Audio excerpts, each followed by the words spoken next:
Back here, first things first, we'll get to the Cowboys in just a second. But first, last night's game, Ravens-Jets, Lamar, the nice sidearm to Miles Boykin for the touchdown.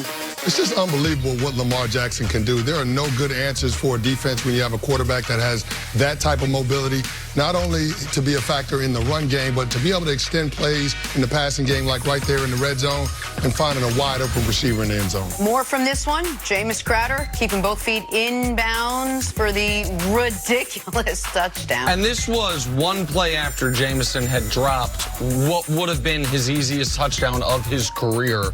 It was as bad of a drop as you can possibly have, and he more than redeemed himself. And that was a hell of a throw by Darnold through no window. I mean, there is no window there, and they get the touchdown out. More from the Ravens here. Hollywood Brown scoring on the toe drag. Look at that by Hollywood. Canny. There was a play in this game where Greg Williams had a linebacker covering Hollywood Brown 45 yards down the field. That ended in a pass interference in the end zone. And then what is going on this play? How does he get this wide open? I don't know how the Ravens had so many wide open receivers, especially in the second half of that game. Lamar Jackson also missed a throw to Mark Andrews that was wide open.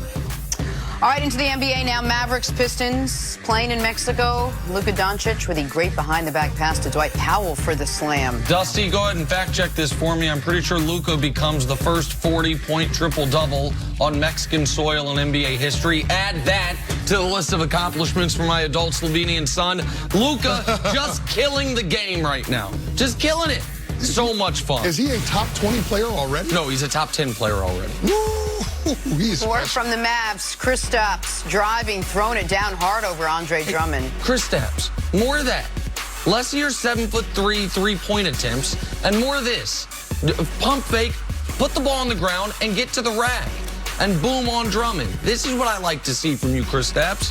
If he can elevate, then they become dangerous. Nick, you're talking about a 7'3" guy that can put it on the floor and drive to the rim. That's Here we go. Australian Pro League, because why not? Scott Machado getting free with the nice spin move, then lobs one up to Cam Oliver. Oh, how about this? It's a little and one mixtape action right there, ain't it? Oh, I like that. I like everything about that. The reverse spin move, and then the lob. Yeah, he put a little mustard on that hot dog right there. That's impressive. That is beautiful. That was adorable.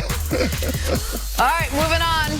Sunday, Fox, 4:25 p.m. We got a big game for you. Rams in Dallas to face the Cowboys.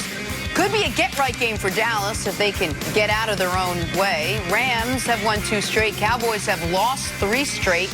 Dak Prescott knows just how important this game is for his team.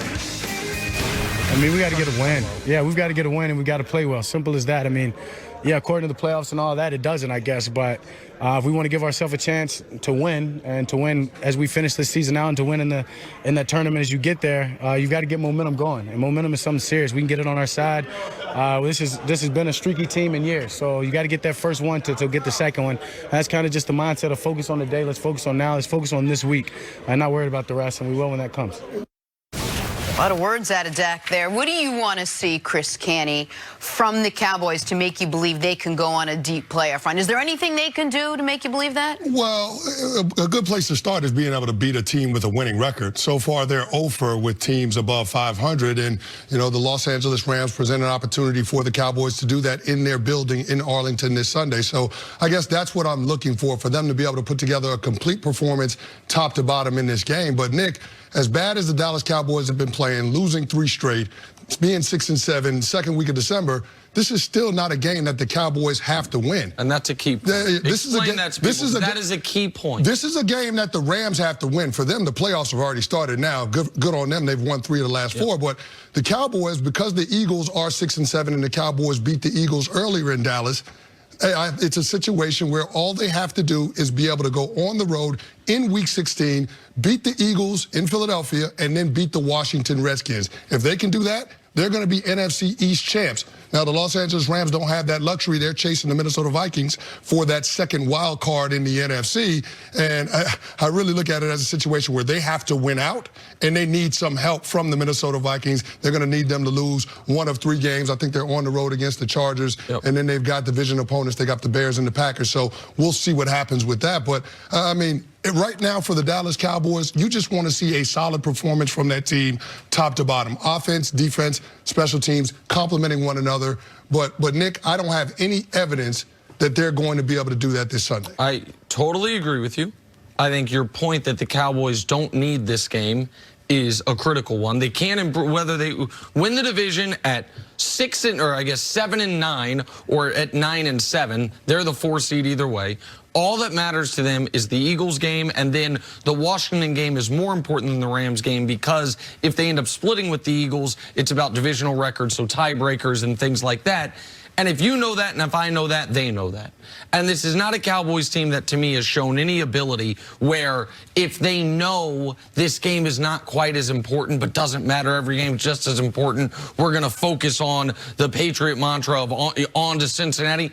Cowboys don't have, to me, that mental fortitude. They haven't shown it. So I do think it's important that they don't need the game as far as how I expect them to play. But to answer your question, Jenna, Cowboys can win this game 45-0. They won't, but if they win this game, they could win this game 45-0. And I would not believe they are Super Bowl contenders. You are what you are through the first 13 games of the season. It might be a mirage through 4 weeks. Maybe it's a mirage through 8 weeks. And I know last year the Cowboys argued, well, look at who we were the final 8 weeks of the season. Yeah, understand. I get it.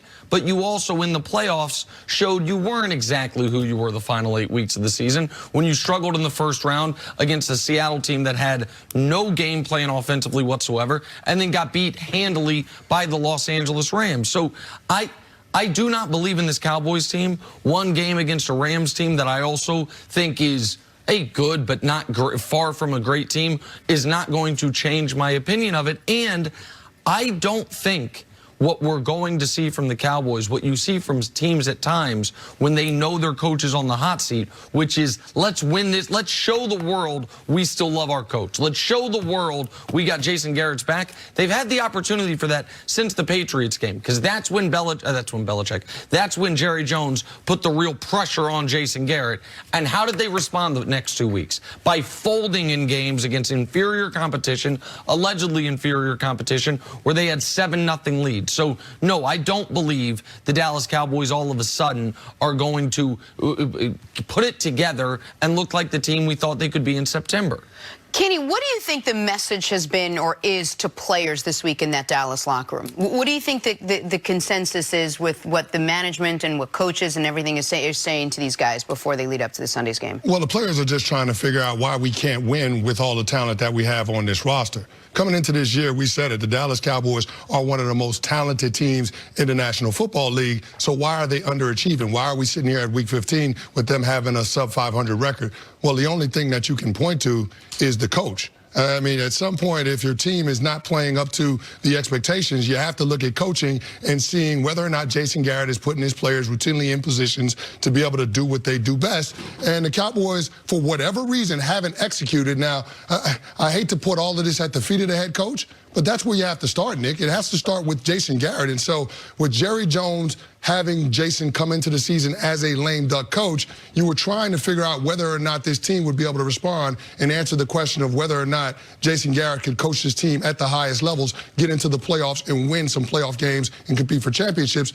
And to this point in this season, we don't have anything tangible to point to say that Jason Garrett is capable of doing that. This team is 0-6 against teams that are over 500. When you get to the playoffs, you're going to be playing against teams with a winning record. So I just don't see the Dallas Cowboys as that team. And we have to point to Jason Garrett as the reason why this team hasn't realized expectations. And Jason Garrett deserves the lion's share of the blame, and he's going to get fired at the end of the year.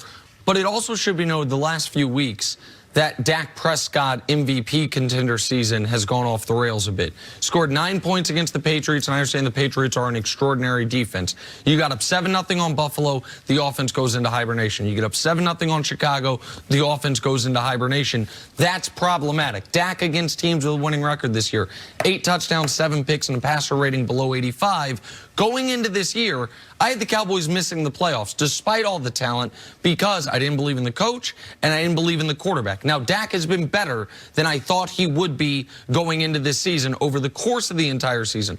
But the last few weeks, he has not been. He needs to play his best game against a good team. People can say, oh, look at his numbers against Green Bay. Yeah, against Green Bay, once they were down 31-3, Dak started absolutely dealing. But that didn't really count, and it doesn't really matter.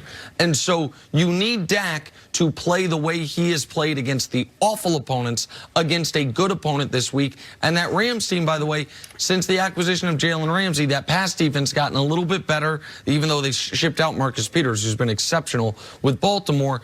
I'd like to see how Dak plays, because that, to me, is more important for the Cowboys than whatever happens the rest of this season. You're going to pay Dak an astronomical amount of money this offseason.